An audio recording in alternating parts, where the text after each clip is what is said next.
spell is to empower yourself with the tools of communication. Hello everyone, this is Monica.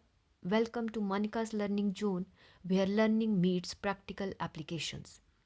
Today, in this video, we will discuss about the instructional approaches for developing students' concepts of spelling in detail.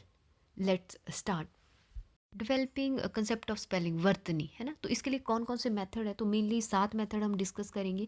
Old drill method, new drill method, incidental method, playway method, transcription method, dictation method और dictionary method. तो सबसे पहले हम बात करेंगे old drill method, प्राचीन अभ्यास विधि। तो it is also known as the traditional और rote memory method. As the name indicate, rote memory means cramming, कि जस्ट हमने मेमोराइज करनी है चीज़ें।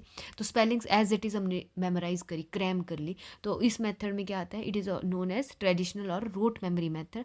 This method uses a list of words prepared according to the significance of the words occurring in it. तो वही है कि accordingly एक लिस्ट ऑफ वर्ड्स हमने बना ली और उसको बच्चे को जो है चीज़ें लर्न करने को कहा, कि याद करने को कहा। Teacher ask the students to cram और learn by rote the spelling one by one. वही है कि एक लिस्ट बनाई और उन स्पेलिंग्स को बच्चा याद करे वन बाय वन। ठीक है। This method emphasis the pronunciation of the words also, कि प्रोनाउंसिएशन पे भी फोकस करता है।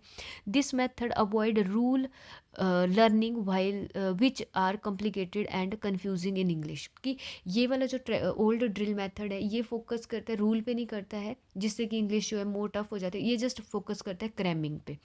Avoid the teaching of usage of word, कि यूज़ करना नहीं सिखा रहा है कि ये वर्ड है कोई सेंटेंस इसका बन रहा है, नो, जस्ट स्पेलिंग्स को जो है आपने लर्न करना है, मेमोराइज करना है। This method is mechanical, boring and dull. कि मैकेनिकल है कि देखो वर्कआउट करना पड़ रहा है, बट बोरिंग और डल है ये method. Based on rote means rote memory पे बेस्ड होता है। नो इंटरेस्ट ऑफ स्टूडेंट्स, कि स्टूडेंट्स का कोई इंटरेस्ट नहीं है, कोई लर्निंग बाय डूइंग नहीं है, बस जस्ट एक फोकस है कहाँ पे, क्रैमिंग पे, कि जस्ट उसको याद करनी है वो चीज़ें। नेक्स्ट है न्यू ड्रिल मेथड, नवीन अभ्यास विधि। ये भी समहाउ क्या है, ओल्ड ड्रिल मेथड में समथिंग एड ऑन, कि है तो उसी का रूप पर कुछ चीज़ें एड ऑन हुई इसमें।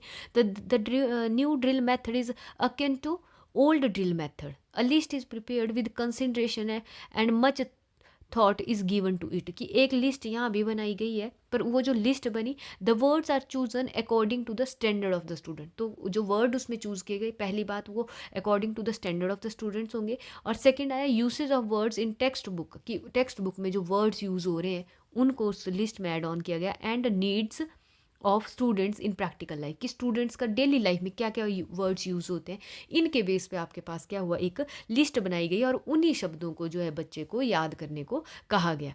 This method is an improvisation of, वही है इम्प्रोवाइज जो टेक्निक है, मेथड है, किस कौन सा, old drill method.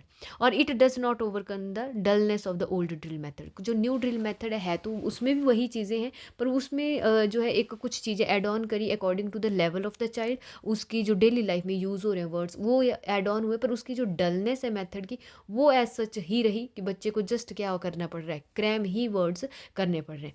Next method है आपका इंसिडेंटल मेथड।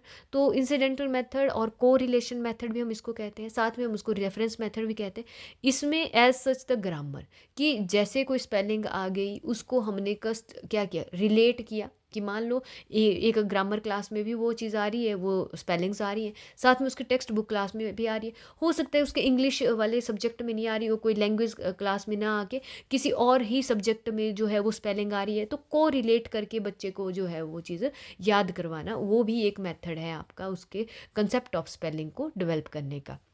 नेक्स्ट है fourth one, that is a play way method, खेल प्रणाली।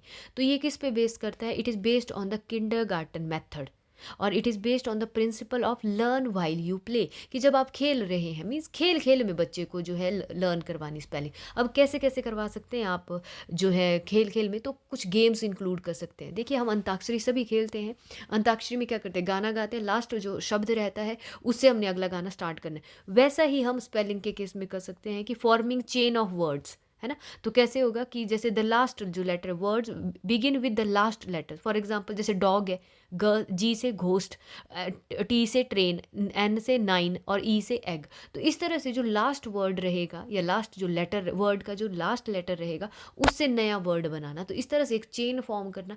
इस मेथड से भी हम क्या कर सकते हैं, इस तरह की गेम्स से भी हम जो है कंसेप्ट ऑफ स्पेलिंग्स को डेवलप कर सकते हैं। या फिर forming words from different letter difficult letters of a word, कि एक वर्ड है जैसे पेन है, अब इसमें 3 लेटर्स हैं और तीनों से कोई एक एक शब्द बनाना, जैसे पी से बना दिया प्ले, ई से बनाया एग और एन से बना दिया मैंने 9। तो ये क्या हुआ, एक ही वर्ड में 3 लेटर्स हैं और 3 लेटर्स के फर्दर 3। तो ये भी एक आपके पास स्पेलिंग्स को मेमोराइज कराने के लिए या उसका डेवलप करने में हेल्प करता है। जैसे एक और गेम आप करवा सकते हो कि फॉर्मिंग जो है वेरिएशन ऑफ वर्ड, तो एक ही वर्ड से डू, डूइंग, डिड, डन, कि इसी के वेरिएशंस लाई, है ना। या फिल इन द ब्लैंक्स, की कोई फिल कर दिया, जैसे देखो कि आपके पास वॉवल्स दे दिए ए ई आई ओ यू, अब इनमें से आपने इनमें फिल करना है, जैसे कि पी ई एन, अब आई भी कर सकते हो आप पिन, या फिर पी ई एन पेन, है ना, या फिर पी ए एन पैन। तो कितने शब्द बन गए आपके पास, 3 शब्द बने। बुक, बी डबल ओ क्या आएगा यहाँ पे, बी डबल ओ के, वही है टी आई एन टिन बन गया, टी ई एन टेन बन गया, टी ए एन 10 बन गया, है ना। तो क्या बन रहे हैं आपके लेटर्स, डिफरेंट वर्ड्स बन रहे हैं, और इस तरह से भी आप बच्चों में जो है कंसेप्ट ऑफ स्पेलिंग डेवलप कर सकते हैं। नेक्स्ट है रिप्रोडक्शन ऑफ वर्ड्स, कि रिप्रोड्यूस करना वर्ड। तो रिप्रोड्यूस में वही आ गया कि जैसे आपने एक वर्ड लिया हट, HUT, अब मैंने उसमें एक एस अगर वर्ड साथ में लेटर जोड़ दिया तो क्या बन गया, शट। तो वो रिप्रोड्यूस करना, तो इस तरह से भी आप बच्चों में वो जो है इस मेथड में चीज़ें बता सकते हैं, ठीक है। नेक्स्ट आया आपके पास ट्रांसक्रिप्शन मेथड, प्रतिलिपि विधि। अब ट्रांसक्रिप्शन की एज इट इज़ उसी चीज़ पे कॉपी करना, है ना। तो मीन्स टू राइट समथिंग और printed version of something. Under this method, the students are asked to transcribe or copy words from the blackboard or flashcard, कि वही है, यहाँ पे भी वही चीज़ आ जाएगी ट्रांसक्रिप्शन में, कि एज इट इज़ आपको दिया जाएगा और आप बच्चे वहाँ से उसको एज इट इज़ स्पेलिंग्स को उतारेंगे और उसको बार बार आप लिखेंगे, तो जितना आप लिखेंगे उतनी ही आपको वो स्पेलिंग्स याद होंगी, ठीक है। Teachers along with writing speaks the spelling of, तो वही है कि टीचर जब लिखवा रहा है या ब्लैक बोर्ड पर लिख रहा है तो स्पेलिंग्स को क्या करे, वो बोल बोल के लिखे, ठीक है। नेक्स्ट है आपका involve imitation by the student, imitation ही है एक तरह से ये, emphasis on developing accurate pronunciation and accurate spellings, कि देखिए जब टीचर बोल बोल के लिखवा रहे हैं तो साथ में आपकी प्रोनाउंसिएशन भी डेवलप होगी, इंक्रीज होगी, और साथ में एक्यूरेट स्पेलिंग्स की एनहांसमेंट होगी, एम्फेसाइज करता है ये मेथड।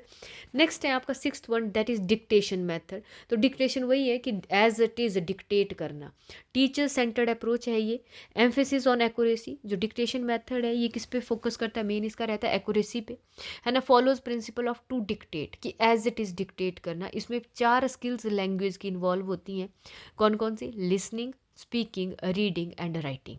नेक्स्ट है teacher and student both are involve in the process, कि डिक्टेशन मेथड में दोनों इन्वॉल्व होते हैं, क्योंकि एक डिक्टेट कर रहा है, दूसरा उसी को जो है इमिटेट कर रहा है। It fixes spellings of words more firmly in the mind, तो ये फिक्स करता है, जब हम एक ही चीज़ को बार बार बोल रहे हैं, बार बार रिपीट कर रहे हैं, डिक्टेट कर रहे हैं, वो चीज़ हमारे माइंड में कहीं ना कहीं छप जाती है। Needs teachers having good command on the pronunciation, अब इसके लिए एक एक्सपर्ट की ज़रूरत होती है जिसकी कमांड का है प्रोनाउंसिएशन पे है, ठीक है, डिक्टेशन मेथड में। नेक्स्ट आया आपका last one, that is the dictionary method और शब्दकोश विधि, कि आप स्पेलिंग्स कहाँ से लर्न करवा सकते हो, कि हम बच्चे को सजेस्ट कर सकते हैं कंसल्ट करें किसको, डिक्शनरी को, to use a dictionary while learning spellings, या students need to consult a dictionary whenever they feel a need about the spelling, meaning और other features of a word। तो एक डिक्शनरी में आपके पास हर एक चीज़ आती है, ऐसा नहीं है कि वहाँ पे सिर्फ मीनिंग ही आता है या स्पेलिंग ही आती है, वहाँ आपके पास बहुत सारी चीज़ें आती है कि आपको एक स्पेलिंग किस तरह, उसका नाउन में, वर्ब में, एडवर्ब क्या रहेगा, उसका प्रोनाउन क्या रहेगा, मतलब बहुत एक वर्ड के बारे में आपको बहुत सारी जो है नॉलेज वहाँ पे मिल जाती है डिक्शनरी में। This method keep them to know various characteristics of word, वही है कि एक वर्ड के डिफरेंट विशेषताएं बताती है आपको डिक्शनरी। तो this is all about the different instructional approaches for developing the concept of spelling. This is all about for today. Thank you for watching. For detailed notes and clear understanding, I recommend checking out my book Text Reading and Reflection on True Edu app, जिसका link मैंने description box पे share कर दिया है. Stay tuned for more insights. Take care and keep learning with Monica's Learning Zone. Thank you.